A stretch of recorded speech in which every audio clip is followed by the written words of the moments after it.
Good morning, welcome to Matt and Bear Outdoors. Apologies, it's a little bit windy today, so I will apologise if you get a lot of wind noise through the camera. So today I want to show and demonstrate the Condor bushlore knife. I've had this one a few years, so this isn't fresh out of the packet, which is great because it means obviously you can see some of the wear and tear. So there's a few specs on the knife then. So it's 1075 high carbon steel. The blade is a shade over 4 inches, so 10.7 centimeters. You have a hardwood handle, a Full-Tang blade, and the blade thickness is around 3 mil. I said I've had this one a few years. This one, as you can see in the close-up, there's a slight secondary bevel on that blade. I put that on there myself. They do come with a Scandi grind straight out the box. You can see the handles are a little bit discoloured. That's why I've added some wood oil. Try and preserve the handles. It's soaked in better in some places, not so great in others. So why one of these when you can have a Mora for £10? Well, being a Full-Tang, it's going to be a lot stronger, it's slightly thicker, it's heavier, it weighs 173 grams according to the manufacturer's website. So it's got a little bit of heft in the hand. You can put a paracord loop around that, so it gives you a little bit of chopping functionality which you wouldn't get with the Mora clipper because they're so light. The sheath it comes with is absolutely fantastic. As far as knife sheaths go, this is one of the best knife sheaths I've ever seen on a knife at this price point. A really thick leather sheath, the belt loop there, nice and thick. You've got welted construction on the side there, and the knife fits into the sheath like an absolute glove. It just slots in, it's not coming out. Fresh out of the factory, the sheath is incredibly stiff.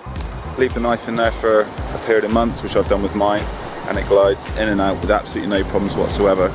So let's test the knife then. So I've got a couple of bits of wood which I've sawn off the tree, so we've got some nice rounds to work with. So I've got a large baton as well.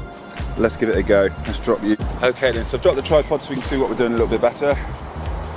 We've got our wooden rounds here, which I've sawn with the Ever Faithful Barco Laplander saw. So let's give it a bash, shall we? I said this is an incredibly thick, strong blade, and it is very sharp. That is one good thing with carbon steel knives, they're very, very easy to sharpen. So if you're looking for a first knife, this one comes recommended, purely on the ease of sharpening. And this is going through nice and easy. This stump's a little bit slippery that I'm working on, so apologies.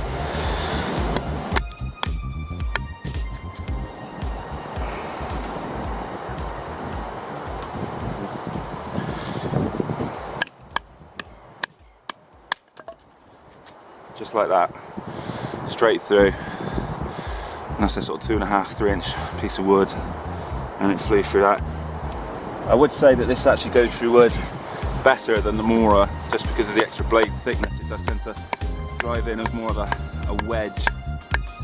And this was fresh wood. I've sawn this straight off of a tree this morning, so this is not dead wood. This is all green and still slippery. So you can make your, obviously, your bits of kindling as fine as you want with this thing. Absolutely no problem at all. So in terms of leather sticking, I say this has got a very fine edge on it.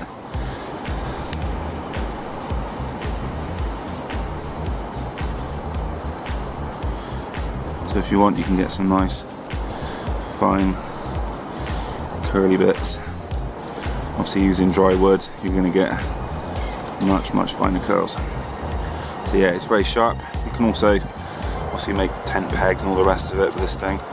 And you see the finish is a little bit messed up, but that's why I've sharpened it over a period of time. Yeah, very sharp. No problems at all. So things I don't like about this knife then. Well, being carbon steel, you're going to need to keep on top of the maintenance. An easy way of doing this whilst you're out and about, if you're out for a few days, get yourself one of those microfiber cloths. You can pick them up £5 for a pound in all the good home stores. Soak it in a bit of mineral oil, put it into a Ziploc plastic bag, and when you finish using your knife, just run your cloth over that just to give it a little bit of oil and preserve the edge until you get home. that should cut down on the rust problems with carbon steel. The other thing I don't quite understand, the spine is not ground at 90 degrees, so using a fire steel is not an option unless you're willing to grind the spine yourself to get that 90-degree angle for using with a fire steel. Since it's marketed as the bushlore, I find that a bit of a strange one that they didn't do that, probably to cut down on cost. The cost of the knife is, I checked this morning, £60. So for £60 you get a Full-Tang, very solid knife that is capable of chopping, or sorry, battening through some large pieces of wood. Should we just finish this bit off quickly? And I've had this for a matter of years, so it's it lives in the little safe along with my most prized possessions. I really like it. I think it's something a little bit classier than the Mora. It's still not going to break the bank, and it is fantastically strong. You know, it's really, really good for battening wood. Not so great at carving. You might find the Mora a little bit easier purely because it's a little bit thinner. It's got a finer tip on it. But if you want something that's going to be completely reliable long term, I recommend the Condor bushlore, £60. So I hope you found the little video useful. Definitely consider getting one if you've grown out of your Moras and you want something a little bit more grown up to carry and look after you. Keith from Outdoors. I'll see you soon.